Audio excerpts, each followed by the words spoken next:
কি হলো, last trip তো গেল, চলো এবার সিরিয়াল মতো আমরাও বাড়ি চলে যাই। চাচা, এত বলো তোমার এই অভ্যেসটা ছাড়াতে পারলাম না। কি করব, আমিও কত চেষ্টা করলাম, আশার গাল মন্দ খাই, সবার ছুটেই যায়, আরো বেশি চেপে ধরে। চাকো সব, চলো, এখন আর কোনো প্যাসেঞ্জার পাবে না। আরো 1 ঘন্টা দেখবো, পেয়েও যেতে পারি। এত খেটে কি লাভ, সারা জীবন তো খেটেই যাচ্ছ। ভাবলাম তোমার সঙ্গে সুখ দুঃখের গল্প করতে করতে বাড়ি যাব।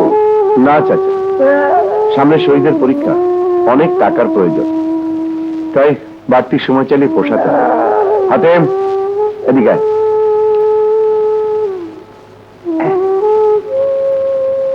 তুই চাচার সাথে চলে যা। জ্যোৎস্না রাত, দেখো অপেক্ষা করে, ভাগ্য ভালো হলে পেয়েও যেতে পারো।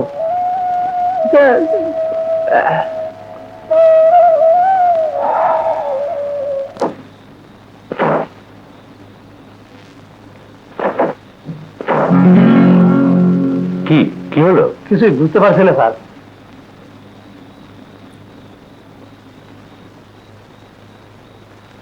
আমি কি কোনো সাহায্য করতে পারি? দেখো।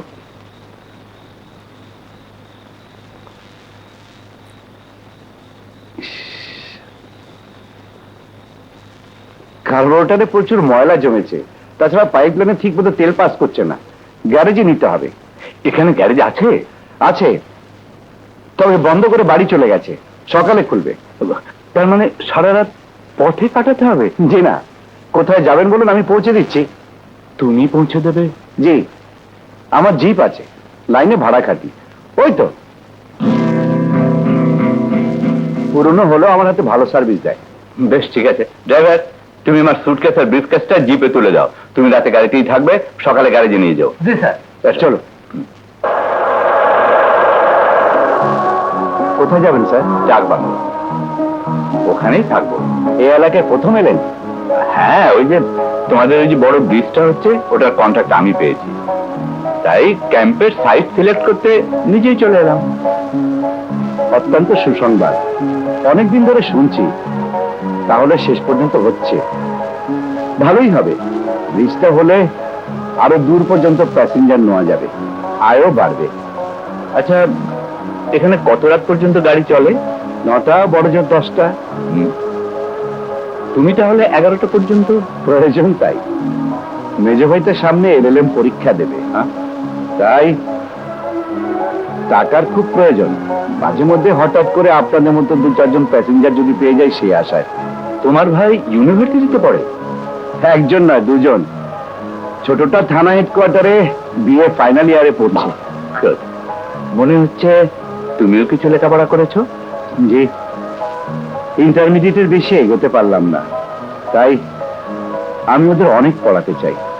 A very honest ambition.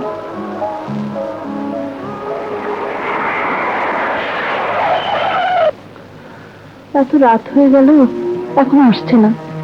আমাদের জন্যই ভাইজান দিনরাত এত খেটে মরছে। আমার পরীক্ষার ফিসটাই ভাইজানকে এত বেশি খাটিয়ে মারছে। ইয়ে, ভাবি আমি তো এগিয়ে গিয়ে খোঁজ নেবো।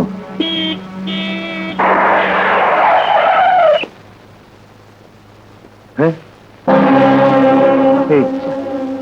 ভদ্রলোক ভুলে ব্রিফকেসটা গাড়িতে ফেলে গিয়েছে। ব্যস্ত মানুষ, তাই ভুলে গিয়েছে। হ্যাঁ, আজ তো দেরি করলি যে? শেষ মুহূর্তে এক ভদ্রলোককে পেয়ে গেলাম, ডাক বাংলোতে পৌঁছে দিলাম, তাই একটু বেশি দেরি হয়ে গেল। এরপর থেকে তোমার আর এত দেরি করা চলবে না, বাড়তি টাইম চালাতে হলে আমি চালাবো। আমি যখন অক্ষম হয়ে যাব তখন তোরাই তো হবে গাড়ির চালক, পুরো সংসারটাই চালাস। তোমার হাতে বিস্কিট কার? ওই যে ভদ্রলোক, ডাক বাংলোতে নামিয়ে দিলাম, টেনশনে ভুল করে ফেলে গেছেন, এটা নিয়ে আমাকে এক্ষুনি ছুটতে হবে। সারাদিন খেটে এসেছো, এখন থাক, সকালে ফেরত দাও। আরে না না, সকালে ভদ্রলোকের কি যেন কাজ আছে বললেন, তাছাড়া ব্রিফকেসের চিন্তা রাত্রে তো ঘুমোতেই পারবেন না। আরে একটা রাত তো মাত্র, কাল সকালে পৌঁছে দেব। ভাইজান, এত টাকা? দেখি টাকা, না না, তাহলে কোনো ক্রমে রাখা যাবে না, আমি এক্ষুনি দিয়ে আসি। হ্যাঁ, তুমি সারাদিন কষ্ট করে এসেছো, বরং আমি গিয়ে দিয়ে আসি। সামনে তোমার পরীক্ষা, তুমি পড়ো, আমি গিয়ে দিয়ে আসি, এটা এখন আমার কাজ। গাড়ি নিয়ে যা, লাগবে না, অযথা তেল পরে লাভ কি?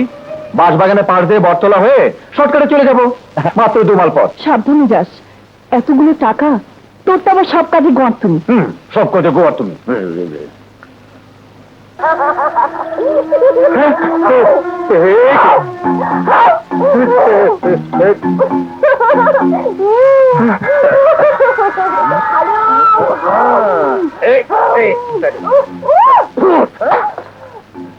আমার সঙ্গে চালাকি? পেট নেই? তুই এত রাতে এখানে কি করছিস? হ্যাঁ, সেদিন পেটনির আচর হয়েছে বলে আমাকে বোকা বানিয়েছিলি। সেদিনই ভেবে রেখেছিলাম সেজে তোকে একটা শিক্ষা দেবো। এই যে পেটনি দিবি, এখন ঘরে গিয়ে বালিশ নিয়ে শুয়ে থাকেন। চল, আমাকে যেতে দিন। দেবো না। দিবি না? না দিবি না? না